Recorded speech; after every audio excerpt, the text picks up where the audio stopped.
calon pemimpin masa depan, selamat datang di podcast SAI Indonesia dalam seri Hari Kartini. Hari ini saya sangat bahagia karena saya didampingi oleh seorang wanita cantik, keturunan dari Manja, Manado dan Jawa, yakni Ibu Wulan Tilaar. Ibu Wulan Tilaar merupakan Direktur Utama PT Cantika Puspa Pesona, perusahaan yang bergerak di bidang salon dan spa, sebagai pengelola Rumah Marta Tilaar di Gombong, Jawa Tengah, dan Ruang Belajar Alex Tilaar. Kami panggilkan Ibu Wulan Tilaar. Selamat datang Ibu Wulan. Halo Pak Sam, apa kabar? Baik, Ibu Wulan gimana? Baik, gimana? Sehat-sehat? Sehat.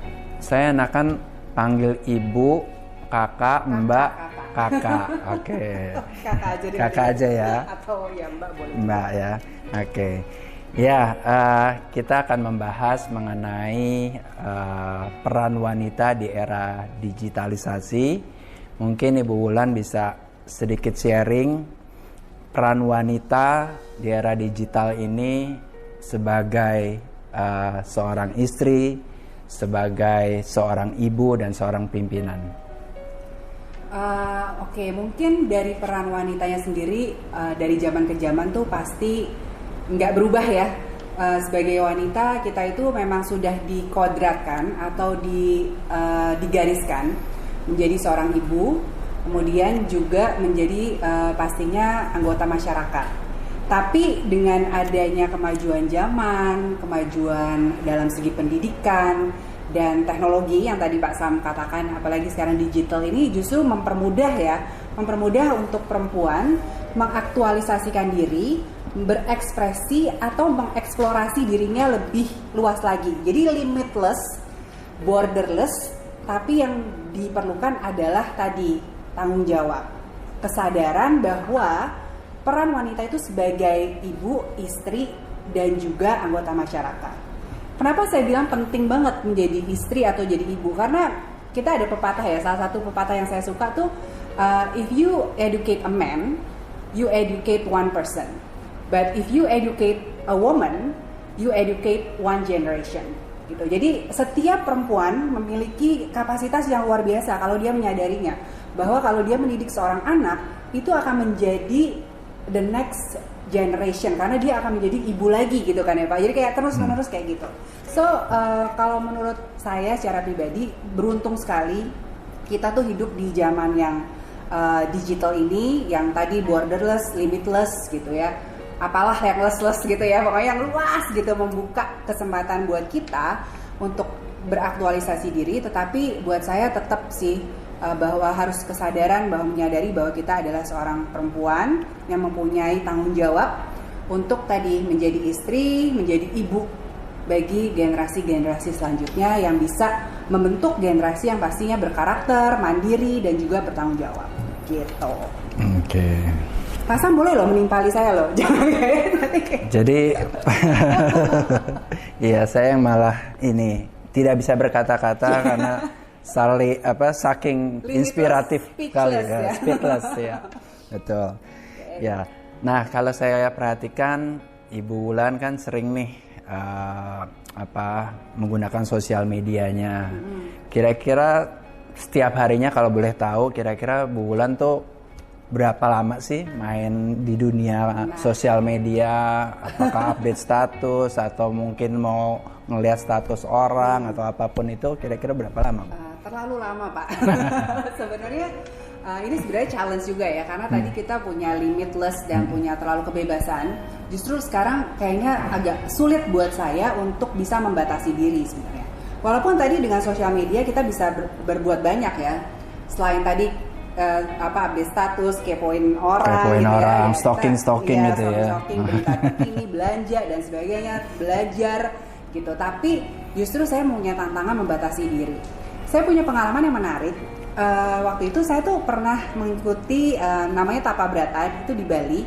Nah di situ memang kita kayak selain belajar bermeditasi, tapi kita tuh juga di detox gitu, detox dari segi sosial media, nggak boleh nonton TV, nggak boleh baca, nggak boleh nulis, nggak boleh dengerin musik gitu ya.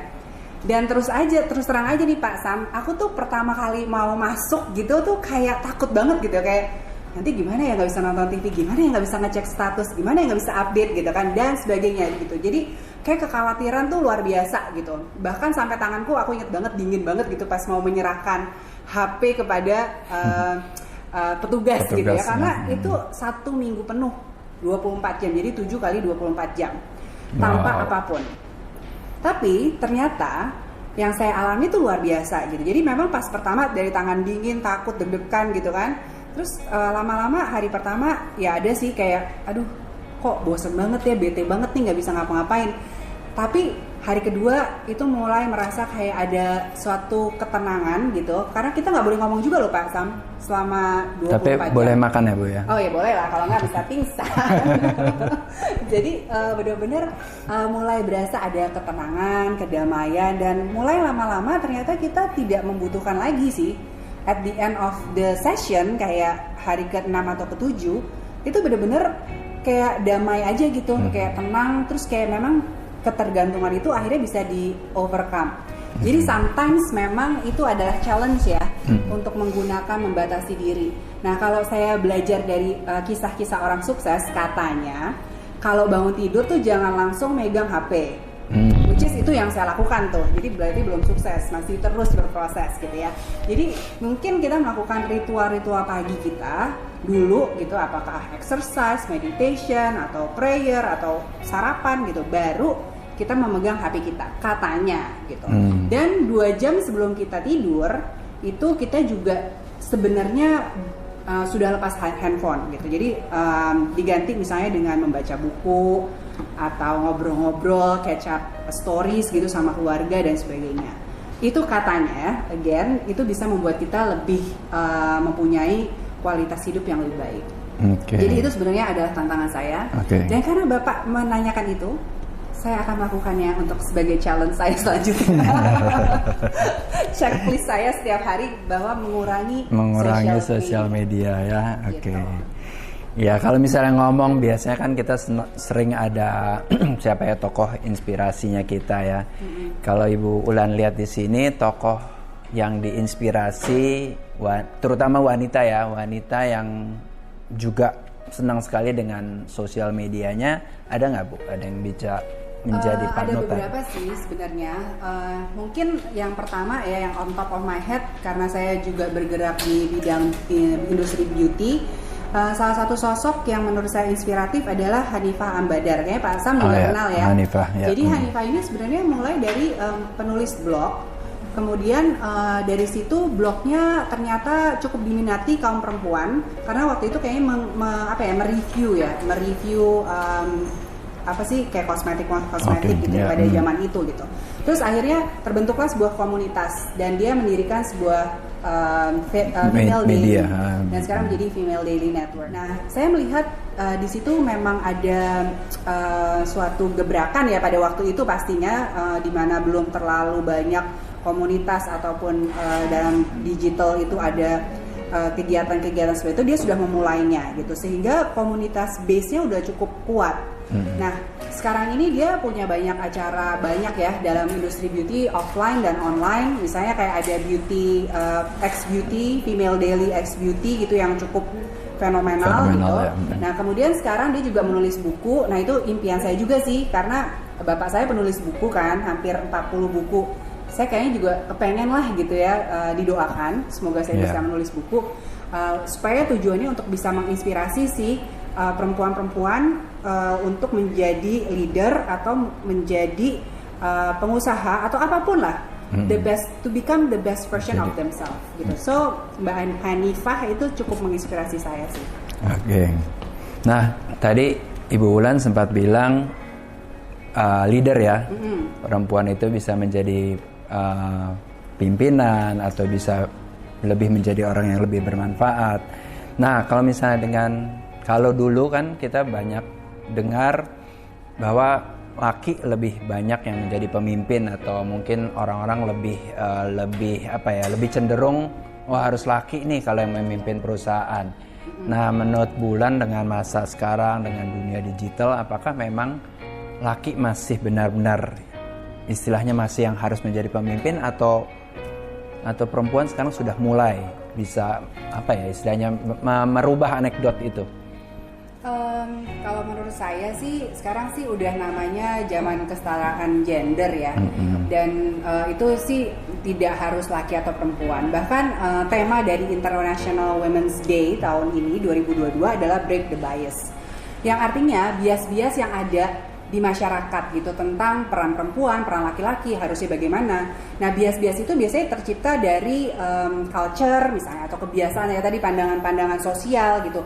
Perempuan tuh harus begini gitu ya. Contohnya karena saya tadi kan manja kan, Manado Jawa. Kalau Manado sih justru emansipasinya kuat banget ya. Perempuan tuh yang kerja di ladang, perempuan tuh yang provide the family kayak gitu. Cuman kalau di kultur Jawa itu sangat berbeda. Perempuan itu seringkali dianggap kayak konco winking gitu ya, temen yang cuma buat ngobrol-ngobrol terus ya di belakang lah kerjaannya cuma masak, ngurus anak gitu ya. Itu sah-sah aja karena tadi kembali ke kodrat sebagai perempuan. Tetapi kalau buat saya bias-bias itu sekarang udah tidak sepenuhnya relevan gitu ya. Memang it takes time untuk breaking the bias. Tapi selalu harus ada langkah-langkah untuk membreak the bias gitu. Nah, jadi kalau buat saya perempuan tuh punya beberapa elemen gitu ya yang tidak ada di laki-laki. Yang saya terapkan sendiri dalam kehidupan saya sehari-hari itu adalah compassionate leadership. Yang mungkin compassionate tuh buat perempuan tuh sangat comes naturally ya, karena kita mempunyai empati gitu ya, perempuan gitu kan. Dan empati itu atau emotional tuh juga bisa dianggap sebagai kelemahan sebenarnya. Cuman bagaimana kita menyikapinya itu adalah tergantung kita. So compassionate leadership adalah seorang leader yang mempunyai empati kepada organisasinya atau perusahaannya, mempunyai tujuan yang jelas. Tujuan yang jelas bagaimana dia bisa memberdayakan orang-orang yang bekerja dan juga bisa meningkatkan kesejahteraan bagi semua orang yang bekerja di bawah perusahaan atau organisasi yang dipimpinnya. So itu yang saya terapkan gitu, dan saya rasa ya laki-laki juga punya sih compassion atau empati pasti, tapi secara natural mungkin laki-laki lebih logika gitu kan, lebih practical, lebih cas-cis-cus gitu ya. Sementara kalau perempuan tuh bisa ada naluri keibuan yang bisa mengayomi, dan itu mungkin dibutuhkan juga sih dalam sebuah organisasi. So buat saya perempuan, laki-laki dia bisa menjadi sukses, bisa menjadi leader in their own ways dengan kelemahan dan kelebihannya masing-masing gitu. Sungguh inspiratif sekali ya. Sampai saya tidak bisa berkata-kata lagi. Padahal pertanyaannya masih begitu banyak. Kayak ujian nasional. Oke. Sebagai pesan terakhir Ibu Wulan nih, apa yang Ibu mau sampaikan khususnya untuk kaum wanita, khususnya untuk kaum wanita generasi Z? Karena kita sebagai istilah pendahulu nih ya, kita udah kaum kolonial kali ya. Iya. Apa nih yang kira-kira generasi bisa Kongguan ya, generasi Kongguan, generasi Oreo ya. Pesan saya sih ini berarti kayak generasi untuk anak-anak kita, untuk cucu-cucu kita ya. Saya nggak mau menolak mungkin gini, untuk anak-anak generasi Z ya. Yeah. Yang pertama sih kita harus menyadari bahwa the biggest enemy is ourselves.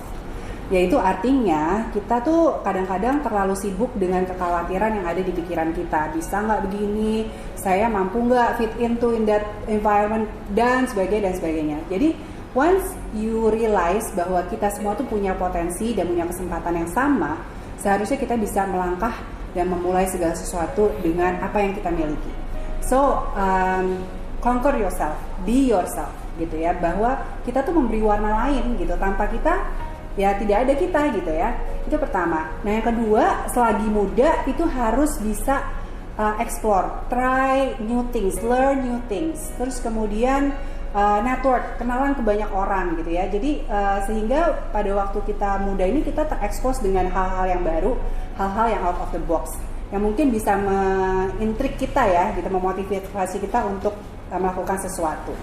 Nah kemudian berproses lah. Nah ini kadang-kadang orang nggak mau berproses, kepengennya instant rich, instant sukses dan sebagainya.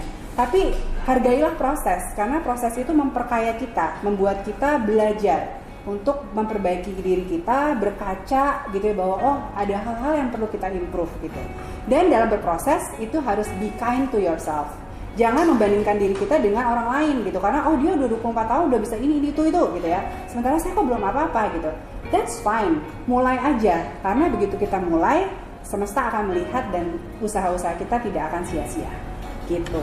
Oke, terima kasih Bu Wulan untuk sharing yang sangat bermanfaat buat kita semua. Terima kasih Pak Sam udah mengundang saya juga untuk sharing. Terima kasih. Demikian podcast SAI Indonesia kali ini. Inti dari podcast kali ini, bagaimana peran wanita di dalam kehidupan masyarakat itu sangatlah penting. Karena tanpa wanita, tadi Bu Wulan sempat bilang, mengedukasi satu laki ya. Mengedukasi satu laki itu hanya mengedukasi ke satu orang. Tetapi kalau mengedukasi satu wanita bisa mengedukasi banyak generasi atau satu generasi. Sekali lagi terima kasih Bu Wulan atas waktunya. Sedikit ada kenang-kenangan dari kami. Ya. Terima kasih Pak Sam.